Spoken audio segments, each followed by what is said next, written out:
Selamat pagi Pak. Oke, selamat pagi Bu.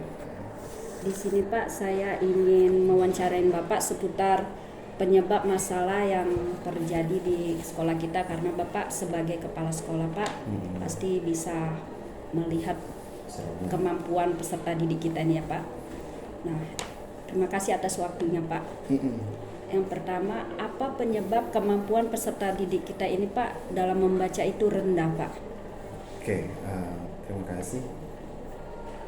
Untuk akhir-akhir ini yang pertama memang lagi-lagi kita sampaikan bahwa efek pandemi itu pertama. Kita 2 tahun ke belakang anak kurang mendapatkan perhatian, kurang mendapatkan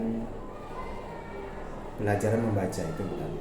Yang kedua, belum maksimalnya budaya literasi kita, di mana literasi itu sangat penting untuk meningkatkan, salah satunya yaitu budaya membaca. Literasi kan luas, cuma hanya saja kalau kita fokuskan ke membaca bisa juga.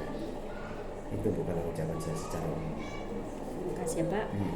Kalau masalah tentang berhitung anak Pak, kenapa peserta didik ini, apa penyebabnya Pak mereka itu rendah gitu Pak? Ya. Setali 3 uang lah dengan membaca tadi kan. Kemampuan membaca itu menurut saya sangat berpengaruh juga kepada kemampuan-kemampuan yang lain. Jika membacanya kurang, jangankan berhitung, untuk menyelesaikan permasalahan atau soal yang sederhana pun mereka masih belum maksimal lah. Jadi itu tadi, kembali lagi ke yang pertama, pasti sangat erat kaitannya dengan kemampuan membaca. Oke Pak ya. Nah, apakah ini ada pengaruhnya dengan orang tua juga Pak? Nah, itu pasti. Apalagi kita di lingkungan perusahaan yang notabene 90% dan hampir 100% itu orang tua pada sibuk semua. Nah, jika mereka kurang memperhatikan anaknya di rumah, itu sangat berpengaruh kepada kemampuan belajar anak. Kalau hanya saja diserahkan ke sekolah ya seperti itu. Terima kasih banyak Pak. Berikutnya Pak, apa sih yang menyebabkan komunikasi guru dengan peserta didik ini rendah Pak? Ini bisa ada 2 sisi. Kalau dari sisi muridnya, yaitu tadi, mereka belum benar-benar bisa terlibat dalam proses pembelajaran karena kurangnya kemampuan menangkap pembelajaran tersebut. Bisa jadi kalau ada pertanyaan dari guru, mereka belum bisa menjawab jadi diam. Bisa jadi ada yang malu. Malu itu bisa saja karena sifatnya yang malu, atau memang belum mempunyai jawaban jika ada ditanya. Kedua, kalau dari sisi guru ya tentu saja juga berpengaruh. Kalau gurunya kurang bisa menghidupkan suasana, ada timbal balik dari siswanya, ya siswanya pun kurang bisa ikut berkomunikasi dalam pembelajaran, ya, maksudnya itu ya. Iya Pak. Itu ya Pak ya, berarti harus ada feedbacknya ya Pak ya. Ada 2 sisi itu pasti. Sisi ya Pak. Nah, berikutnya Pak, apa penyebab penerapan model pembelajaran yang inovatif ini belum optimal dilakukan oleh guru Pak? Belum optimal. Pembelajaran inovatif ini kan sangat bagus, namun di satu sisi benar-benar harus menuntut kekreativitasan guru tersebut. Kalau belum optimal, berarti dari sisi guru itu belum bisa menyesuaikan hal-hal yang memang harus disiapkan berdasarkan kemampuan anak, misalnya seperti yang kita sampaikan sebelumnya.